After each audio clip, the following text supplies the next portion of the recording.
Olá, olá, amados de Jesus, tudo bem com vocês?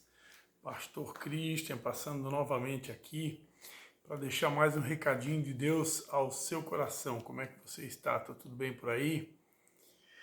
Então, estou aqui para fazer a leitura de Gênesis capítulo de número 14. Gênesis capítulo de número 14.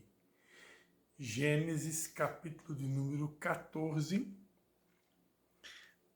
Eu quero conversar um pouquinho hoje sobre a origem do dízimo. A origem do dízimo, onde é que se originou esse assunto, né? Que muitas pessoas dizem, é polêmico e tal. Vamos lá. Gênesis capítulo 14. Naquele tempo, Anrafael, rei de Sinear, Arioque, rei de Elazar, Quedorlaomer, rei de Elão, e Tidal, rei de Goim, fizeram guerra a Bera, rei de Sodoma, a Bizra, rei de Gomorra, a Sinabe, rei de Admá, e Sebmer, rei de Zeboim, e ao rei de Belá, esta é Zoar. Todos estes se ajuntaram no vale de Sidim, que é o mar salgado. 12 anos haviam servido a Quedorlaomer, mas ao 13º ano rebelaram-se. Ao 14º ano veio Quedorlaomer e os reis que estavam com ele e feriram aos Refaíns em Asterote Carnaim, aos Uzins em An, aos Emins em Safé Kiriataim e aos Oreus no seu monte Seir, até Elparã, que está junto ao deserto. Depois voltaram e vieram em Mispate, que é Cádiz, e feriram a toda a terra dos Amalequitas e dos amorreus que habitavam em Azazon Tamar. Então saíram os reis de Sodoma e de Gomorra, de Admá, de Zeboim, de Belá, esta é Zoar, e ordenaram batalha contra eles no vale de Sidim, contra Quedorlaomer, rei de Elão, Tidal, rei de Goim, Anrafael, rei de Sinear, e Arioque, rei de Elazar. 4 reis contra 5. Ora, o vale de Sidim estava cheio de poços de betume. Opa, bati aqui na câmera. O vale de Sidim estava cheio de poços de betume. E quando os reis de Sodoma e de Gomorra fugiram, caíram ali. Então os restantes fugiram para os montes. Os 4 reis tomaram todos os bens de Sodoma e de Gomorra e todo o seu mantimento e se foram.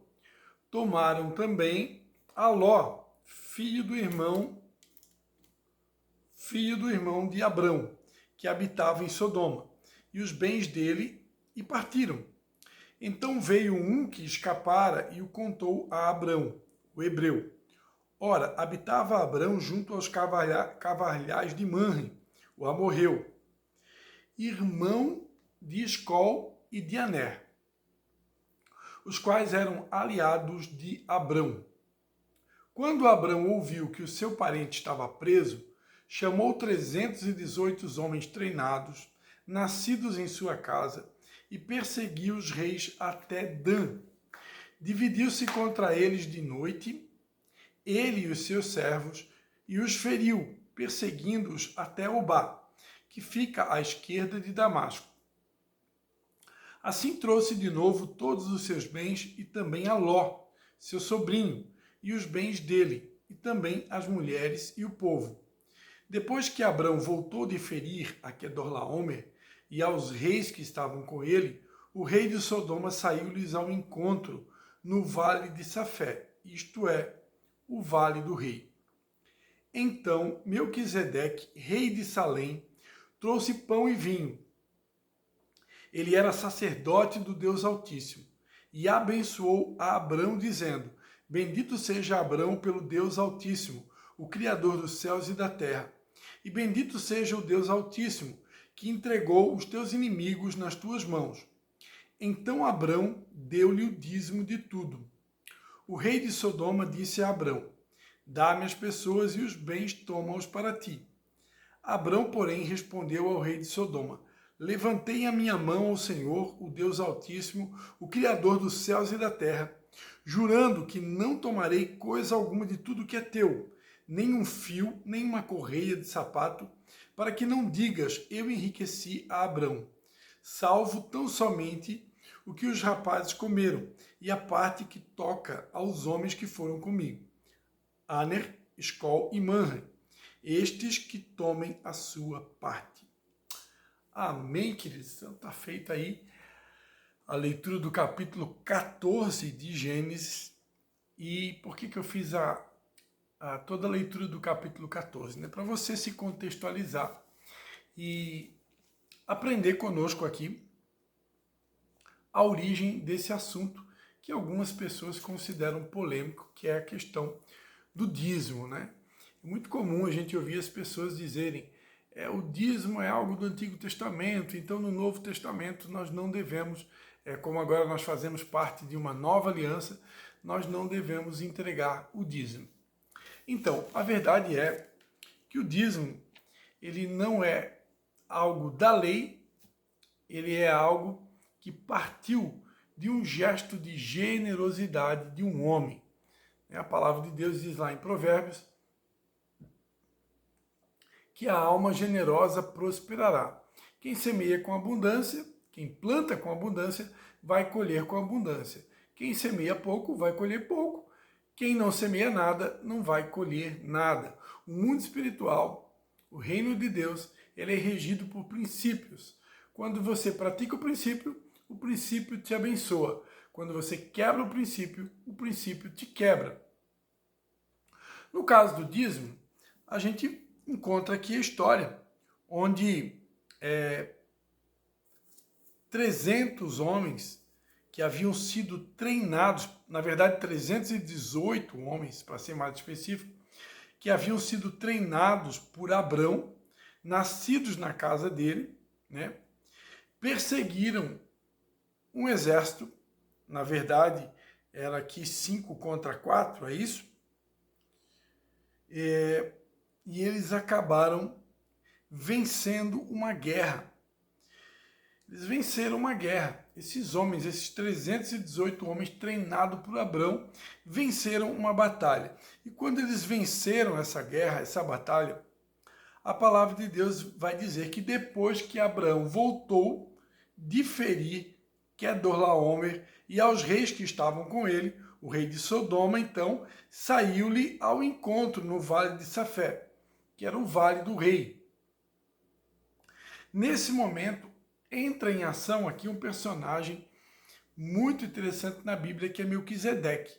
A Bíblia vai dizer que esse homem ele era um rei de Salém, ou podemos dizer o rei de Jerusalém, que havia trazido pão e vinho. Aqui a gente vê a primeira ceia na história bíblica. E a Bíblia vai dizer que esse homem ele é um sacerdote do Deus Altíssimo.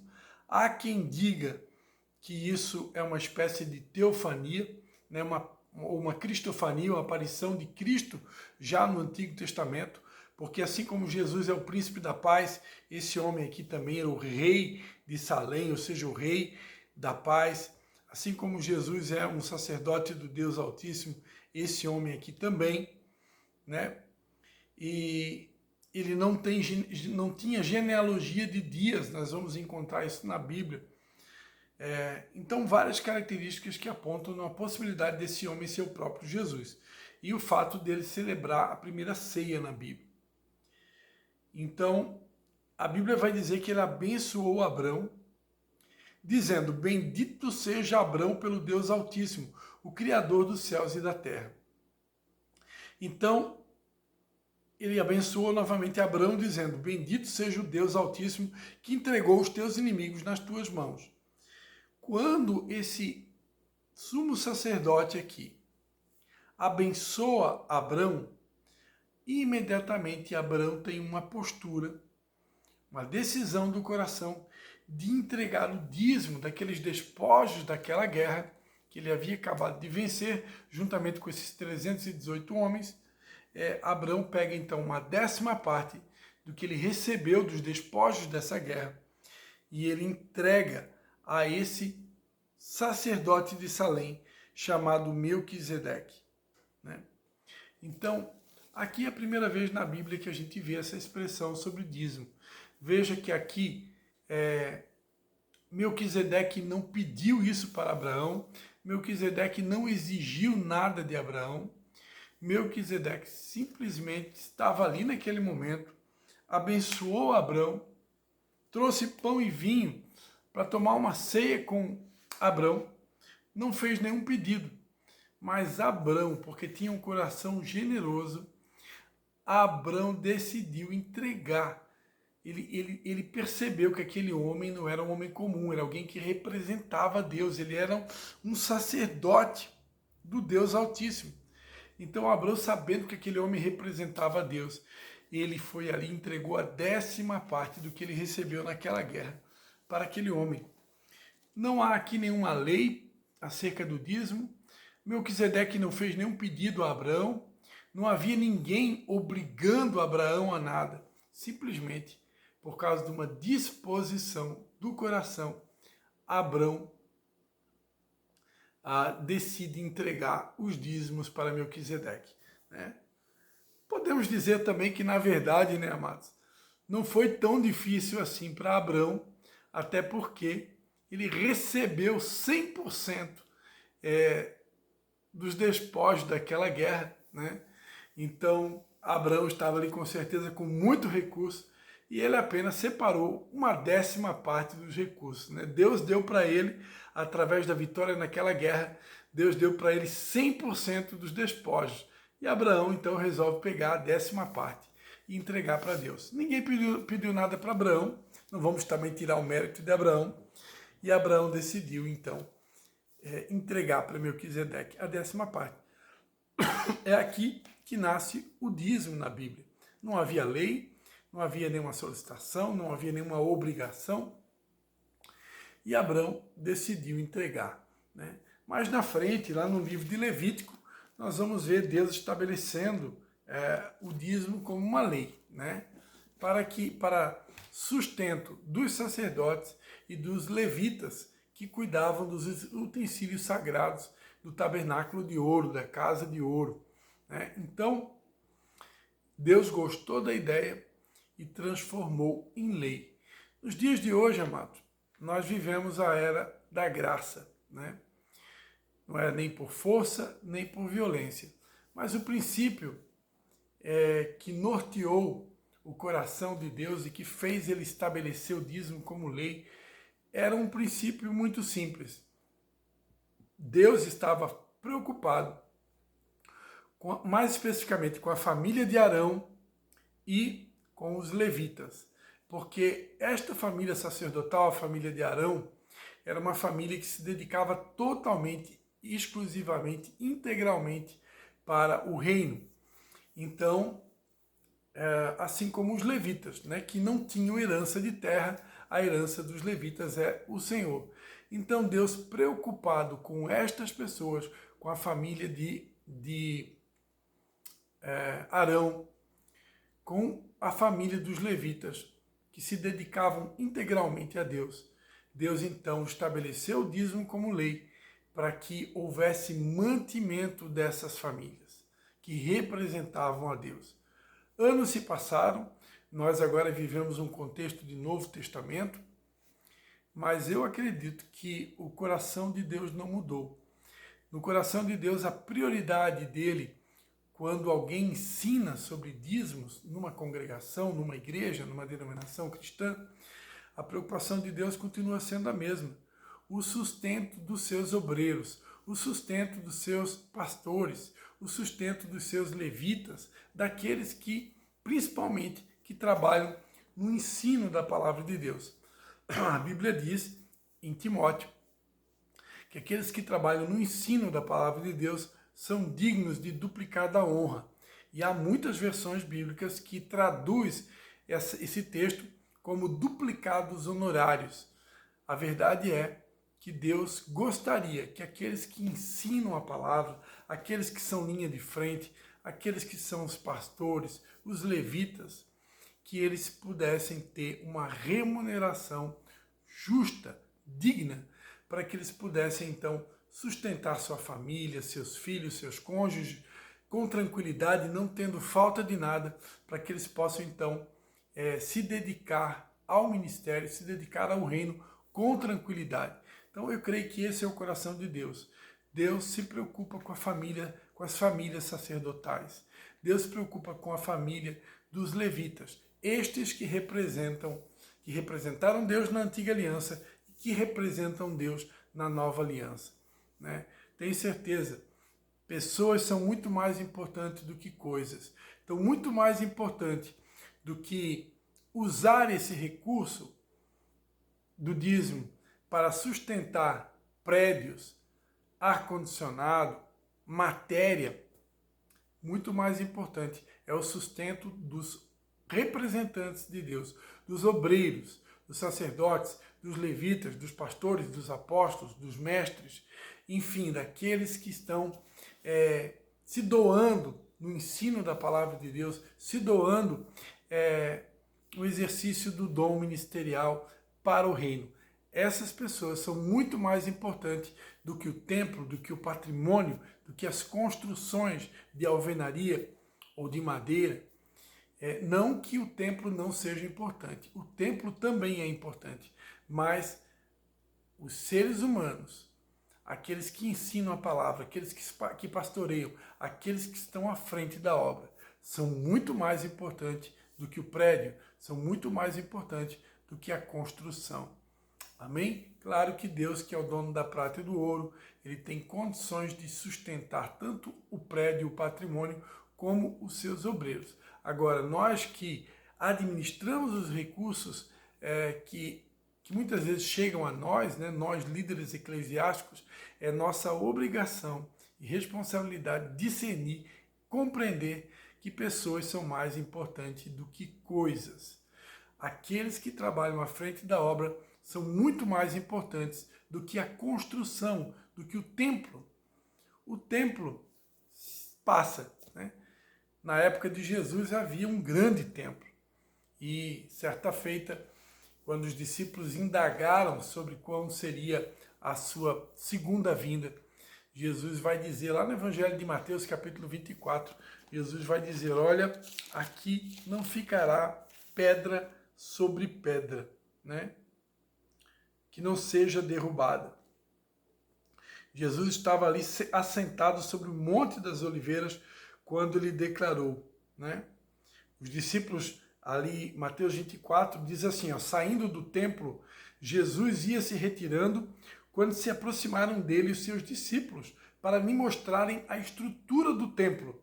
Ele, porém, lhes perguntou, não vedes tudo isto? Em verdade vos digo que não ficará aqui pedra sobre pedra que não seja derrubada. Os apóstolos de Jesus, os discípulos de Jesus, estavam ali demonstrando uma certa... estavam impressionados com o templo da época de Jesus. E Jesus, olha, quero dizer para vocês que desse templo aí não vai ficar pedra sobre pedra. Tudo isso aí vai ser derrubado. Então, é importante lembrar, amados, templo, estruturas são importantes. Já dizia o sábio pregador, né, que Deus coloca órgãos preciosos dentro de estruturas, né? O coração, por exemplo, ele está guardado dentro de uma estrutura óssea, né, que é a nossa caixa torácica, né? Então ele está protegido. Um órgão muito importante, o coração, está totalmente protegido. Então, a estrutura é importante. Sim, a estrutura é importante. Mas jamais se esqueça, pessoas são mais importantes do que coisas. O maior patrimônio de um ministério, de uma igreja, são os seus obreiros, são os seus líderes, os seus pastores, os seus levitas, aqueles que se doam para fazer o reino se movimentar. Amém, queridos? Eu quero deixar essa mensagem para você. Não esqueça, dízimo não tem a ver necessariamente com lei. Dízimo tem a ver com generosidade. Olha para Abraão. Abraão decidiu entregar o dízimo espontaneamente. Por quê? Porque Deus ama o que dá com alegria. Se você não tiver alegria de semear, se você não tiver alegria de dizimar, querido, primiciar, Quero dizer para você que nem Deus recebe a tua primícia, nem Deus recebe o teu dízimo, Deus não recebe a tua oferta. Deus não recebe dízimos de pessoas avarentas, de pessoas que dão por obrigação e dão até sentindo pena daquilo que estão entregando. Não, não é esse tipo de generosidade falsa que Deus está procurando. Deus está procurando pessoas generosas de verdade, pessoas que liberalmente entregam seus recursos porque querem, porque sabem honrar aqueles que trabalham no ensino da palavra, sabem honrar aqueles que se doam, se dedicam, muitas vezes até nas madrugadas, né? Como eu estou fazendo aqui agora, para fazer o reino de Deus ser movimentado, fazer com que o reino de Deus seja alimentado. Então Deus está procurando pessoas generosas, não pessoas mesquinhas. Deus está procurando pessoas que aborreçam a avareza. Pessoas que aborreçam a avareza. Lembra do conselho de Jetro para Moisés, quando era na ocasião para escolher líderes, né, sobre Israel? Moisés, escolha homens que aborreçam a avareza. Né? Você vai encontrar essa história, se eu não me engano, é livro de Êxodo, né?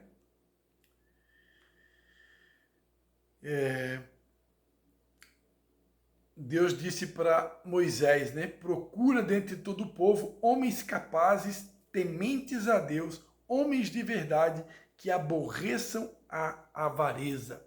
Né? Então Deus está procurando, né?